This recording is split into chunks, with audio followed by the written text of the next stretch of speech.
ये पॉइंट हमने पढ़ा था, just like singing, dancing, music composition, art making etcetera था उसका एग्जाम्पल। अभी नेक्स्ट पार्ट में आ जाते हैं, दैट इज ये पार्ट है आपका सेकंड, जो 2.5 का second part, that is art for keen observation and sense of appreciation. Keen observation किसे बोलते हैं? कीन मीन्स होता है ना, दैट इज हम लोग जब किसी चीज को डिटेलली देखते हैं या डिटेलली एनालिसिस करते हैं। वॉइस ट्रैक हो रहा है, अभी सुनाई दे रहा है? ये सुन लो, आ रहा है?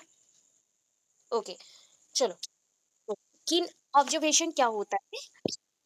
अच्छा, म्यूट कर लो बेटा, सबको म्यूट कर लो प्लीज, अगर नहीं सुनाई दे तभी अनम्यूट करके बताना, ठीक है? कीन ऑब्जर्वेशन मीन्स होता है दैट इज परफेक्ट एनालिसिस और डिटेल्ड एनालिसिस। इसका मतलब पहले समझो, डिटेल्ड एनालिसिस। अच्छा, जब कोई चीज को आप डिटेल्ड एनालिसिस करते हो तो उसके अंदर जो चीजें छुपी हुई है, that means the elements which are hidden under this point, okay, वो क्या होता है? रिफ्लेक्ट करना स्टार्ट होते हैं, रिफ्लेक्ट करना स्टार्ट होते हैं। तो which reflects of art and science at the arts centre.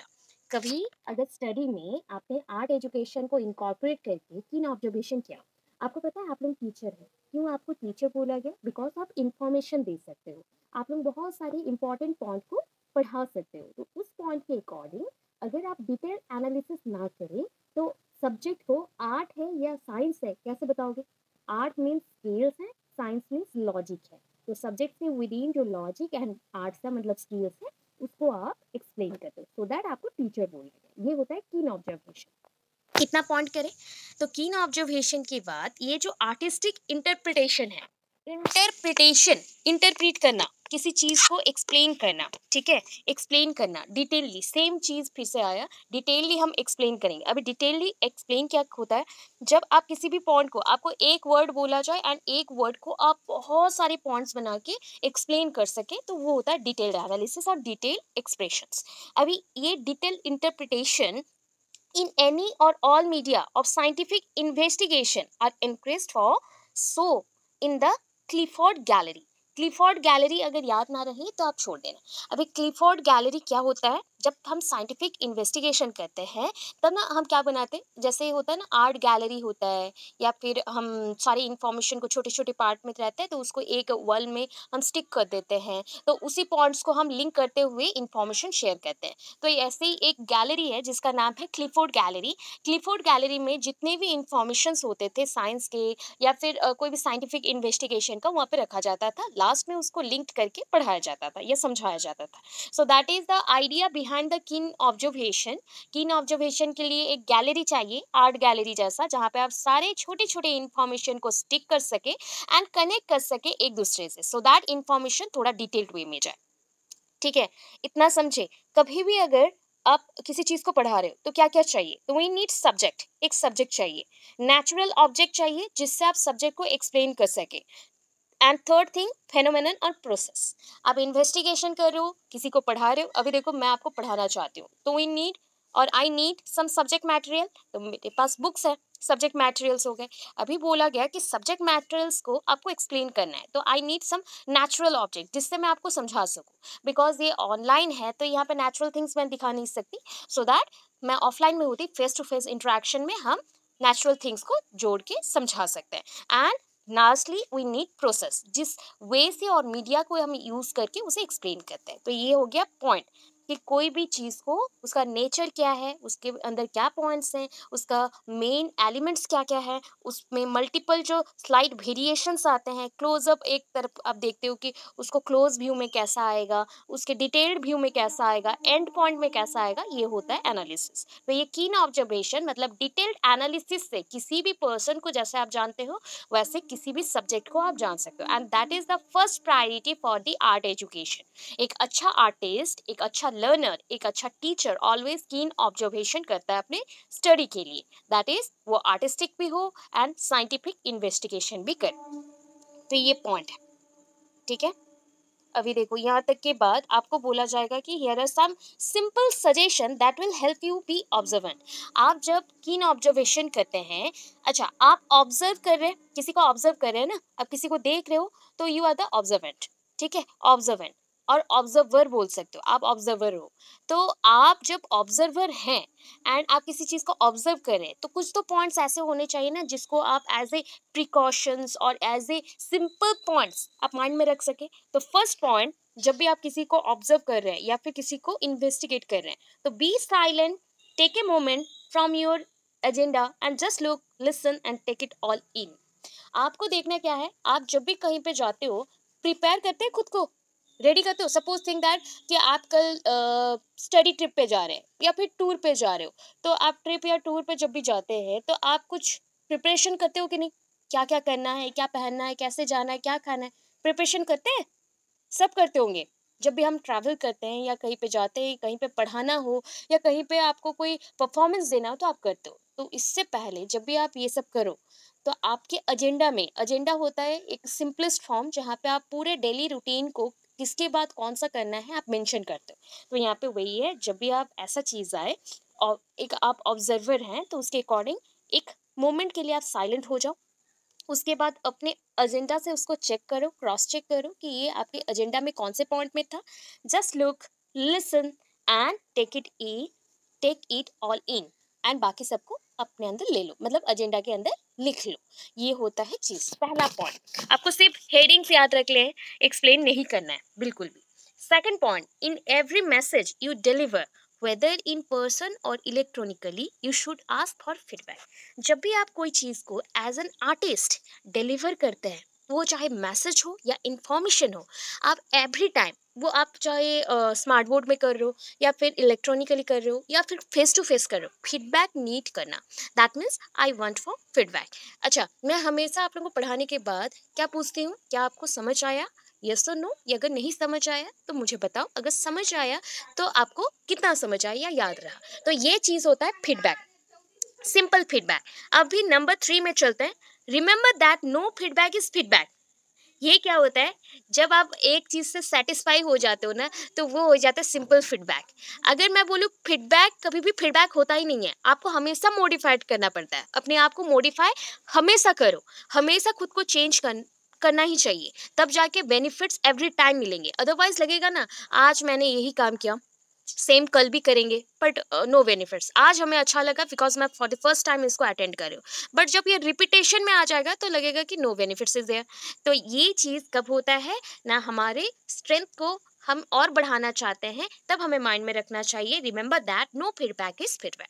कभी भी एक फीडबैक पे स्टिक नहीं होना चाहिए, हमें डिफरेंट डिफरेंट फीडबैक के लिए क्या करना चाहिए, ऑलवेज मोटिवेट करना चाहिए, जैसे हम पर्सन्स को और ज़्यादा बेहतर दे सके, प्रेजेंट कर सके, because you are an artist, आप एक आर्टिस्ट हैं। Keep in mind that each person has their own individual way of looking at things and which may be different from the way you look at things। देखो, अभी ये चीज क्या है, एक एप्पल जैसा है, ठीक है। अभी आपको तो एप्पल दिखे नहीं दिखे, मुझे तो एप्पल दिख रहा है क्योंकि मैंने अज्यूम किया ये एप्पल है ना। आपको लगेगा ये ऑरेंज भी हो सकता है, आपको लगेगा, किसी और को लगेगा कि ये मे बी चेरी और बेरी जैसा कुछ है।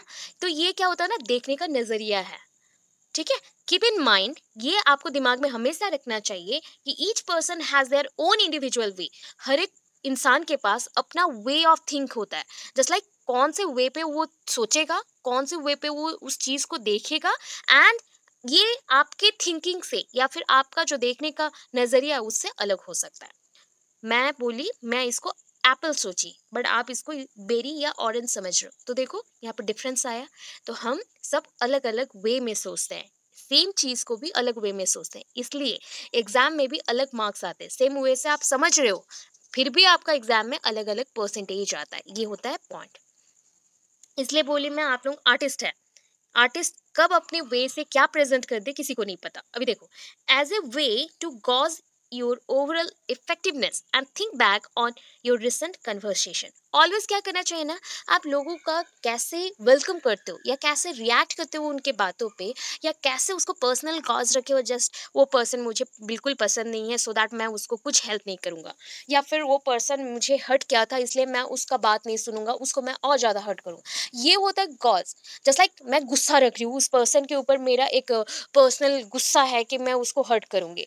तो ये चीज़ नहीं रखना चाहिए। एक आर्टिस्ट को ऑलवेज थिंक करना चाहिए कि एक पर्सन क्या आपसे बिहेव कर रहा है ये मैटर नहीं करता, आप उससे कैसे बिहेव कर रहे हो, because you are in good position, you are a good person, तो आपके पर्सनालिटी के अकॉर्डिंग आप क्या करते हैं। तो आप एक आर्टिस्ट हो, तो आर्टिस्ट को कभी ये सब माइंड में नहीं रखना चाहिए, ऑलवेज थिंक करना चाहिए कि आप उनके लिए बेटर होंगे। ठीक है, तो ये 5 पॉइंट आपको माइंड में रखना है। And observation made sense of appreciation, जब एप्रिसिएशन का बात आता है तो लोगों को क्या करना पड़ता है पता है, पहला तो रिकॉग्निशन ऑफ द क्वालिटी याद रखना, इतना छोटा पॉइंट याद रखो, पूरा याद नहीं रख सकते हो चलेगा। रिकॉग्निशन ऑफ द क्वालिटी, लोगों को आप जब भी जज करते हैं तो उनके क्वालिटी को याद रखो, उनका क्वालिटी क्या था या फिर अभी क्या है, उनका जो वैल्यू है, मैग्नीट्यूड है, एक्सप्रेशंस है किसी चीज के ऊपर, थिंक के ऊपर, उसको सोचो। ये जजमेंट और ओपिनियन स्पेशली फेवरेबल वन, जब भी आप मतलब जब भी आप दे रहे हो ना जजमेंट, तो उसको पॉजिटिव जजमेंट दो, कभी भी किसी लोगों को नेगेटिव जजमेंट नहीं देना है, पॉजिटिव। अगर देखो लोगों को आप नेगेटिव जजमेंट एक टाइम भी दे देते हो ना, वो डिप्रेस्ड हो जाएंगे, कि कभी भी लोगों को डिप्रेस्ड मत करना, उससे हो ना हो वो मे बी फेल हो जाए एग्जाम में, फिर भी उसको लास्ट मोमेंट तक बोलो कि आपसे हो सकता है। मोटिवेटेड मतलब stay motivated, okay, stay connected and motivated, always उनको ऑलवेज मोटिवेटेड करके रखना आपका जिम्मेदारी है, बिकॉज आप लोग आर्टिस्ट हो। An expression of gratitude, always just like thankful रहना, किसी को ग्रीट करते हो तो अच्छे से करो, दैट मीन्स ये बिहेवियर को शो कर रहा है, कैसे मॉडिफाइड बिहेवियर में आप लोग हैं। अवेयरनेस और delicate perception specially of aesthetic qualities और वैल्यूज, कभी भी कोई भी वैल्यूज लेते हो ना, वो गंदा चीज से हो अच्छा चीज से हो, उस वैल्यूज को अप्रिशिएट करो, उसको अवेयरनेस के साथ और डेलिकेटली हैंडल करो, अच्छे से, बोलते हैं ना जो प्यार से हैंडल करना, वो होता है चीजों को।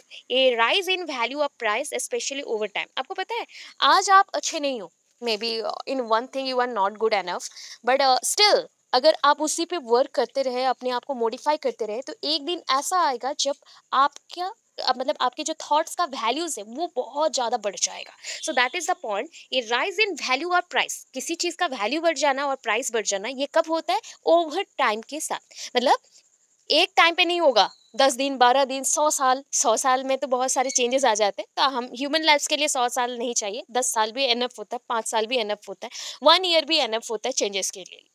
थैंक्स और ग्रेटिट्यूड अभी मैंने समझाया था, ऑलवेज माइंड में रखना है जब भी आप लोगों को अप्रिशिएट करते हो।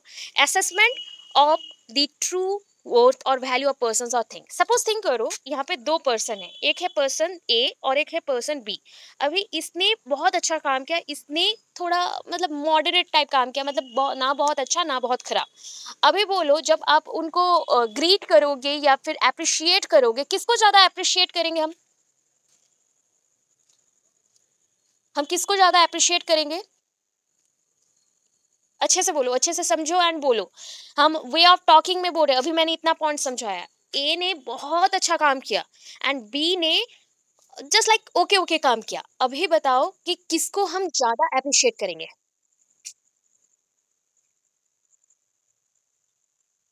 अच्छा, बट मैं यहाँ पे आपको पॉइंट समझाती हूँ, ऑलवेज ये माइंड पे रखना है जब कंपैरिजन का बात आता है ना, जब आप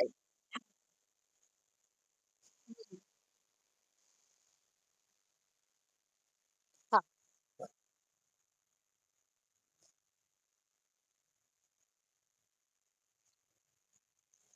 तो यहाँ पे आपको बोलना था बी को बेस्ट नहीं देंगे, हम बी को ज्यादा मोटिवेट नहीं करेंगे, हम क्या करेंगे, इक्वली मोटिवेशन करेंगे, हम किसी को ज्यादा कम नहीं करेंगे। ठीक है, जब क्लासरूम में ये चीज होता है कब बताइए, आप लोग जब नेक्स्ट सेकंड ईयर में आप लोग प्रैक्टिकल एग्जाम देने जाओगे, ठीक है, प्रैक्टिकल में आपको 10 बच्चा 20 बच्चा दिया जाएगा, वहाँ पे आप पढ़ाओगे, उसमें एक बच्चा रहेगा जो आपके साथ फटाफट करेक्ट हो जाएगा एंड आपके क्वेश्चंस का आंसर देगा, पिकअप करेगा, बट एक बच्चा रहेगा जो थोड़ा सा डल सा ऐसा रहेगा, आप क्या करोगे, हम ऑलवेज बोलते हैं हाँ तुमसे हो पाएगा, चलो कोशिश करो, ट्राई ट्राई ट्राई। तो इससे क्या होता है, जो बच्चा ऑलरेडी कर चुका है उसको भी लगेगा यस मुझे आ रहा है, मुझे और कोशिश करना है। जो बच्चा बिल्कुल नहीं कर पा रहा था वो 0 से 50% में आएगा, जो बच्चा 50% से था वो 50 से 80% में आएगा, एंड जो बच्चा 80 में था वो 100% अपना ट्राई करेगा। तो ऑलवेज लोगों को बोलो कि आप और इम्प्रूव कर सकते हो, कभी ऐसा अप्रिशिएशन नहीं करना है जिससे एक को लगे कि मैं बहुत ही ज्यादा बेस्ट हूँ एंड और एक को लगे मैं कुछ भी नहीं हूँ। तो ऑलवेज इक्वली मोटिवेट करे, ऐसे वर्ड्स को यूज करो जो कि दोनों को इक्वली अप्रिशिएट करे, दोनों को और ज्यादा मोटिवेट करे।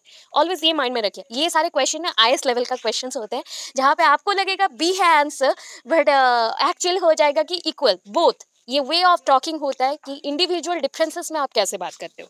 तो ये आपका एप्रिशिएशन का पॉइंट एक था। अभी देखो नेक्स्ट चलते हैं, असेसमेंट ऑफ द ट्रू अर्थ हो गया, परसेप्टिव रिकॉग्निशन ऑफ क्वालिटीज। अभी देखो बच्चों ने या फिर लोगों ने जो भी रिसीव किया उस क्वालिटीज को हम क्या करेंगे, याद रखेंगे बस। And increase in value as goods और प्रॉपर्टी, अगर किसी चीज का वैल्यू इंक्रीज हो रहा है दैट मीन्स वो गुड ही होगा, हमेशा गुड होगा।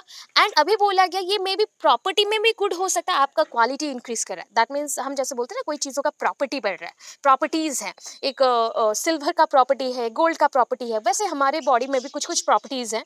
ये प्रॉपर्टी आपके कैरेक्टर और क्वालिटीज को शो करता है, तो आप जब राइज करते हो ये क्वालिटीज भी राइज अप करते हैं।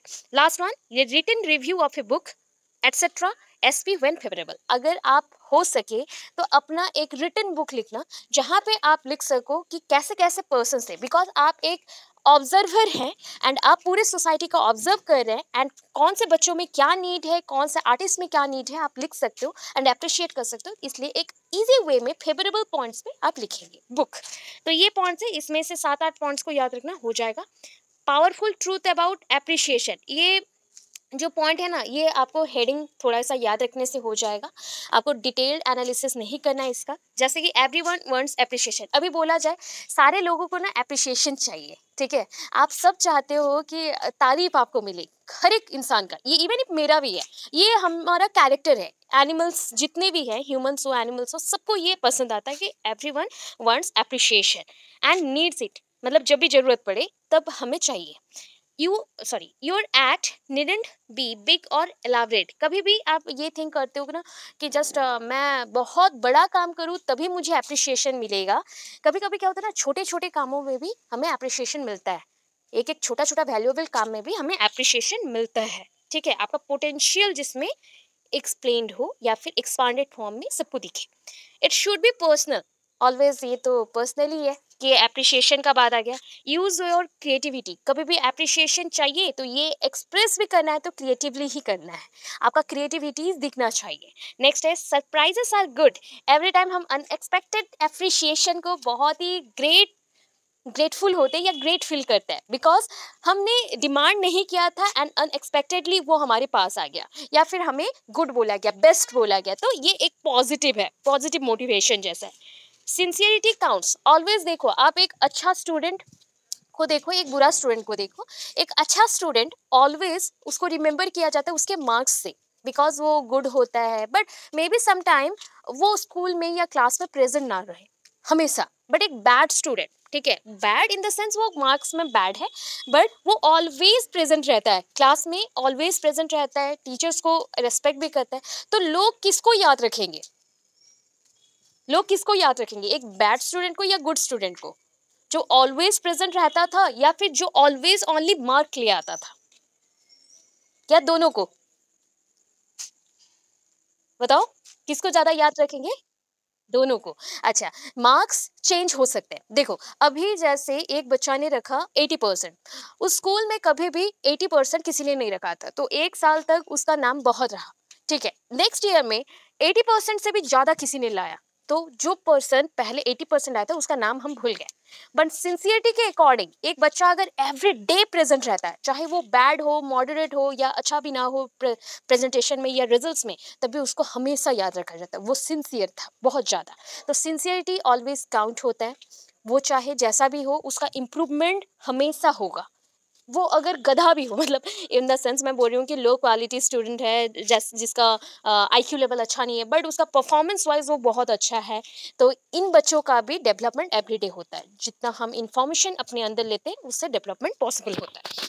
ऑलवेज एप्रिशिएशन में ना प्लानिंग होना चाहिए, प्लानिंग से इंसान और ज़्यादा अच्छे से तैयार होता है एप्रिशिएशन के लिए, इतना याद रखोगे एंड इसको डायग्रामेटिक प्रेजेंट करोगे, जस्ट लाइक ऐसे मार्क कर दीजिएगा एक सर्कल, यहाँ पे आप लिख सकते हो कि कौन सी पावरफुल ट्रूथ वैल्यूज है या पॉइंट्स है जो एप्रिशिएशन को देने टाइम आप याद रखोगे, तो ऐसे एरो मार्क आपने मार्क कर लिया एंड एरो मार्क में आपने एक एक पॉइंट को लिख लिया। ऐसे कर दोगे 1 पेज में कंप्लीट हो जाएगा, ठीक है? ज़्यादा पॉइंट्स भी नहीं लगेगा एंड सारे पॉइंट प्रेजेंट रहेंगे। सो ये था 2.5 का। अभी हम कंटिन्यू करेंगे थर्ड यूनिट में। थर्ड यूनिट में चलो बहुत अच्छे-अच्छे क्वेश्चंस हैं एंड